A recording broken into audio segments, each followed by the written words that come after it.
Reflecting on the last 11 months, probably a bit of a whirlwind. You're getting introduced as world number one, as Gerwyn Price, reigning champion of the world. Is that different? Are you up there to be shot at? Or have you found it different now that you're reflecting on it? Um, no, obviously it's been different, but obviously the first part of the year we didn't have crowds and didn't have anybody there. So being called out as a world champ and a world number one wasn't quite what I thought. But then obviously when the crowds came back and yeah, felt a bit better. But obviously I'm there to be shot at, but which player isn't? How do you feel you have reacted to that? Or has it affected your game positively or negatively in any way? No, I think it's more positive than anything. Obviously, knowing that I'm at top of the tree and that I'm the reigning world champ, and especially when I'm playing the likes of Peter and Michael, and I think it's in the back of their head more than anything now that I am a world champ and I am world number one, and they probably want to beat me more than what I want to beat them, like I did in the past, probably. So yeah, it's nice to be where I am. It's a good place, and yeah, full of confidence. But I don't feel like I'm under any extra added pressure. Yeah. So heading to the Ali Pali in a few weeks' time, will it be different? Do you think heading in as world champion? Yeah, this year is going to be obviously crowds back again, and I just hope that I get a little bit of respect where I think I deserve, and I'm not put off my game and get put out of the tournament because of the crowd. But I'm just going to go there and enjoy it, and hopefully get through the first round, enjoy Christmas, and come back obviously full of confidence. How frustrating has that been, the booze, or is there anything you can do about it? Or at this point, is it just about going up there on the stage, getting on with your game and hitting your doubles and your trebles?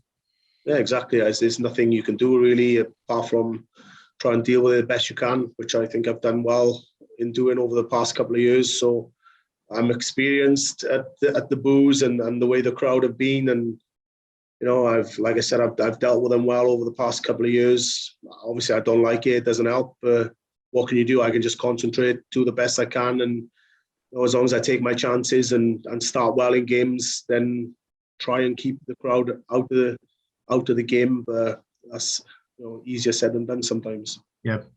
But you're probably one of the few players, perhaps, that if you look at the form lines just completely over the last 24 months, in front of zero crowds, in front of socially distant crowds, in front of packed houses, your form lines have probably remained steady, whereas some players might have, thrived with the crowd and struggled without them, or vice versa. Is there a secret to that? No, not really. I mean, when the crowds are not there, they're basically just like Pro Tour events. So you have to just concentrate a bit more. I mean, I seem to do well on Pro Tours, and that every one of those events are played without crowds. So I was just probably going into events, probably using them as a Pro Tour with less added pressure, I think. And yes, but obviously I prefer it when crowds are there, but I seem to do well whether they are or whether they aren't. And yeah, I'm definitely looking forward to them being there this year. But hopefully, like I said, they can just take it easy on me a little bit and just give me a chance to play some darts. Yeah. So after the Players' Championship finals concluded, it's obviously probably a quirk of it that the biggest tournament of the year, there's no crescendo up to it. You have, 2-3 weeks off? We'll see when the schedule comes out. But what's the plan between now and the Worlds? Is it just relax, or do you go onto the hockey every day to practice, or do you just try to take a complete break? No, I think the next week now, I'll put the darts down until a week today. Okay. Yeah, I'm just going to chill out this week and just put the darts behind me, and from Monday next week, probably practice Monday, Wednesday, Friday, and then the following week, I think from the 14th, I'll be leaving to go to. I think usually the World Champ plays on the first night, so yeah. I'll be there on the 14th to play the 15th. So that week leading up, I'll put a lot more practice in, and yeah, just make sure I'm ready for the event. How does that warm up compare to other years? Have you learned from mistakes, or have you? Well, obviously, the first couple of years I was rubbish in the tournament. I couldn't get out of the first round, but I'm a different player now. I'm more experienced. I'm full of confidence, and yeah, the first round is the toughest one. So I'll prepare mentally and physically. I'll get into the gym. I'll be on the dartboard. I'll be in the best shape possible for that game, and hopefully I can come through that one and enjoy Christmas and practice then leading up to Christmas and ready for what comes after Christmas Day. Sure. Grand Slam title, good shot in the arm at the right time of year. It's probably the right time of year to start hitting form. How much of a confidence booster is that ahead of the Worlds? Yeah, obviously it gives you great confidence coming through any tournament, winning any major, or even if it was a floor tournament. But yeah, I haven't really played in a lot of events this year as far as the floor tournaments, and obviously only being 2 Europeans, which I managed to win those 2, which was good. But yeah, I'm not as sharp as what I was maybe 12 months ago because I haven't played in everything. And I know a couple of those events were out of my hands where I couldn't go to Germany. I couldn't play in the Premier League, and they weren't. I probably the last 2 Super Series I pulled out of myself. I maybe should have played in the last one, but you live and learn, and you learn from your mistakes. And maybe I should have played in that last one. I would have been sharp, even though I went into the Grand Slam and won it. I wasn't sharp at the beginning of the tournament, sort of from my feet from the quarters onwards. But I'm ready for the World Championships this year. But like I said, the first game is going to be tough, and hopefully I can come through that one, prepare leading up to Christmas, and just enjoy it as well. Yeah. Rewind 11 months, that World Championship final against Gary Anderson. Now, it's probably one of your best memories on the hockey, but also those 11 mismatched starts. Would they have happened if Gerwyn Price was already world champion, or was that just first time jitters, so to speak? Yeah, I think it's probably first time jitters and all the pressure that came with it and overthinking. But no, now I have won a world championship. I think if I'm in that situation again, yeah, maybe you slip up on 1 or 2 doubles, but 11 missed doubles, I don't think that'll happen again. I hope that don't happen again. Have you matured as a player since, do you think? What's that, sorry? Have you matured as a player since, or is that just one isolated incident that you just can't legislate for? No, I don't think. I still think I'm the same player. I'm probably playing with a lot more confidence, but no, I don't think I've matured. I think I've matured over the space of the last 12 months, but not just from that event specifically. Yeah.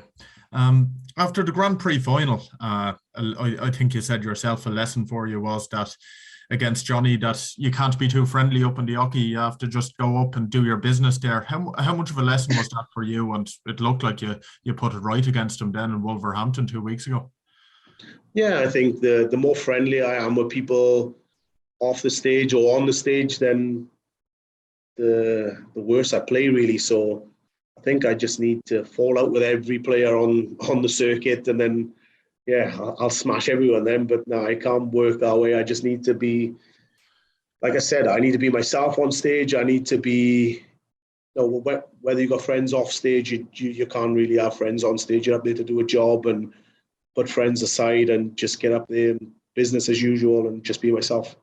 Does that show you that you can still get better as a player, even if you're world number 1, you're reigning world champion? There's lessons there to be learned, and you can still improve as a player.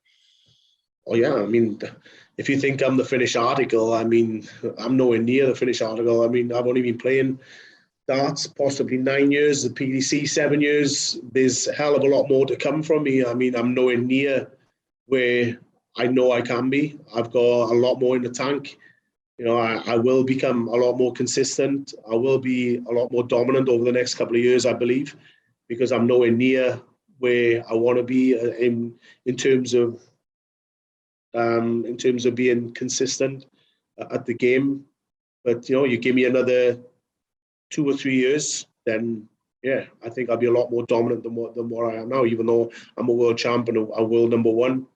But in another 2 or 3 years' time, I'll be a lot more confident, a lot more consistent, and I think I can probably dominate a bit more than in the coming years. What does that domination look like? Is it like Michael a few years ago, like Phil Taylor was maybe 10, 15 years ago, cleaning the board and winning every major in a year? Yeah, I probably think more like Phil Taylor. Michael was dominant, but he wasn't winning every single event.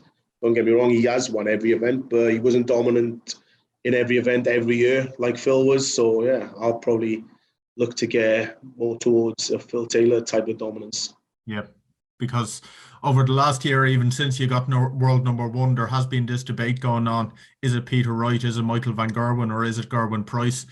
Is this upcoming World Championship, the tournament, for you in your mind to settle that debate and put it out of the conversation? Not in my mind, no. In my mind, I am the world champ, world number one, and I am the best player in the world. But no, I'm sure if you speak to Michael, if you speak to Peter, if you speak to Johnny, everybody's going to say the same thing. But it's like talk is cheap. You can only. I have my opinion. You can have your opinion. Somebody else can have their opinion, but you need to back it up on the board.